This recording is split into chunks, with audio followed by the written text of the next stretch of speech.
Whenever I hear of someone else's tragedy, I do not dwell on the accident or diagnosis, or even the initial shockwaves or aftermath of grief. Instead, I find myself reconstructing those final, ordinary moments that make up our lives, moments that were blissfully taken for granted and that likely would have been forgotten altogether, but for what followed, the before snapshots. I can so clearly envision the 34-year-old woman in the shower one Saturday evening, reaching for her favorite apricot body scrub, contemplating what to wear to the party, hopeful that the cute guy from the coffee shop will make an appearance, when she suddenly happens upon the unmistakable lump in her left breast. Or the devoted young father, driving his daughter to buy her first day of school Mary Jane's, cranking up Here Comes the Sun on the radio, informing her for the umpteenth time that the Beatles are, without a doubt, the greatest band of all time, as the teenaged boy, bleary-eyed from too many late-night Budweisers, runs the red light. Or the brash high school receiver, full of promise and pride, out on the sweltering practice field the day before the big football game, winking at his girlfriend at her usual post by the chain-link fence, just before leaping into the air to make the catch nobody else could have made, and then twisting, falling headfirst on that sickening fluke ankle. I think about the thin, fragile line separating all of us from misfortune, almost as a way of putting a few coins in my own gratitude meter, of safeguarding against an after happening to me, to us, Ruby and Frank, Nick and me, our foursome, the source of both my greatest joys and most consuming worries. And so when my husband's pager goes off while we are at dinner, I do not allow myself to feel resentment or even disappointment.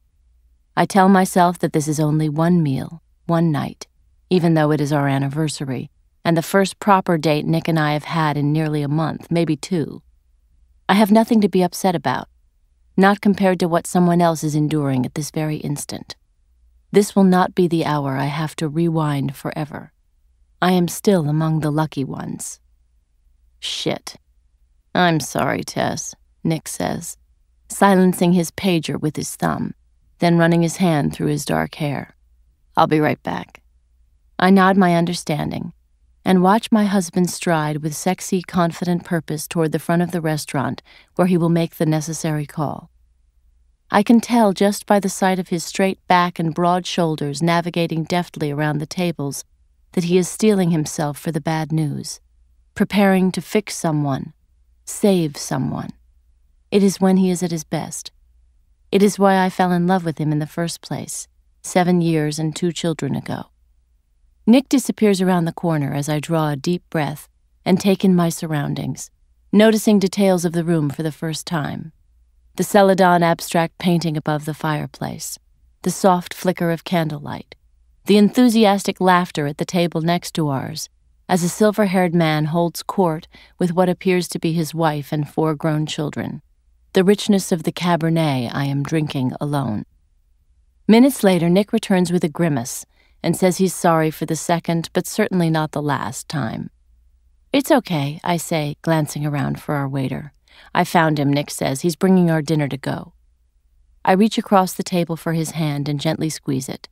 He squeezes mine back, and as we wait for our fillets to arrive in styrofoam, I consider asking what happened, as I almost always do.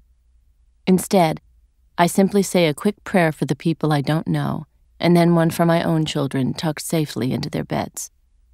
I picture Ruby softly snoring, all twisted in her sheets, wild even in her sleep.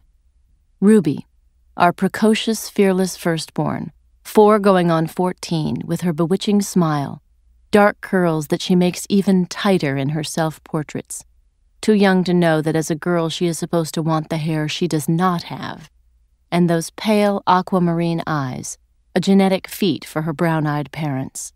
She has ruled our home and hearts since virtually the day she was born, in a way that both exhausts me and fills me with awe.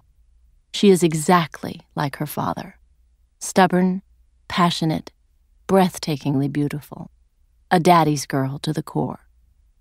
And then there's Frank, our satisfying baby boy, with a cuteness and sweetness that exceeds the mere garden variety baby cute and sweet. So much so that strangers in the grocery store stop and remark. He's nearly 2, but still loves to cuddle, nestling his smooth round cheek against my neck, fiercely devoted to his mama. He's not my favorite, I swear to Nick in private, when he smiles and accuses me of this parental transgression. I do not have a favorite, unless perhaps it is Nick himself. It's a different kind of love, of course. The love for my children is without condition or end, and I would most certainly save them over Nick if, say, all 3 were bitten by rattlesnakes on a camping trip and I only had 2 anti-venom shots in my backpack. And yet there is nobody I'd rather talk to, be near, look at, than my husband, an unprecedented feeling that overcame me the moment we met. Our dinner and check arrive moments later, and Nick and I stand and walk out of the restaurant into the star-filled purple night. It is early October, but feels more like winter than fall, cold even by Boston standards, and I shiver beneath my long cashmere coat as Nick hands the valet our ticket and we get into our car. We leave the city and drive back to Wellesley with little conversation, listening to one of Nick's many jazz CDs. 30 minutes later, we are pulling up our tree-lined driveway. "How late do you think you'll be?" "Hard to say," Nick says, putting the car into park and leaning across the front seat to kiss my cheek. I turn my face toward him, and our lips softly meet. "Happy anniversary," he whispers. "Happy anniversary," I say. He pulls away, and our eyes lock as he says, "To be continued?" "Always," I say, forcing a smile and slipping out of the car. Before I can close the door, Nick turns up the volume of his music, dramatically punctuating the end of one evening, the start of another.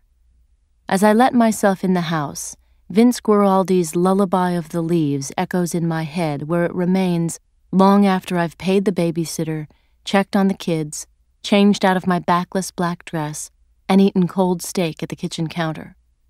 Much later, having turned down Nick's side of the bed and crawled into my own, I am alone in the dark, thinking of the call in the restaurant.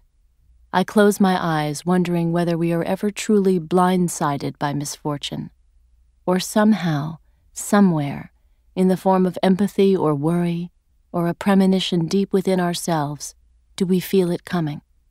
I fall asleep not knowing the answer, not knowing that this will be the night I will return to, after all.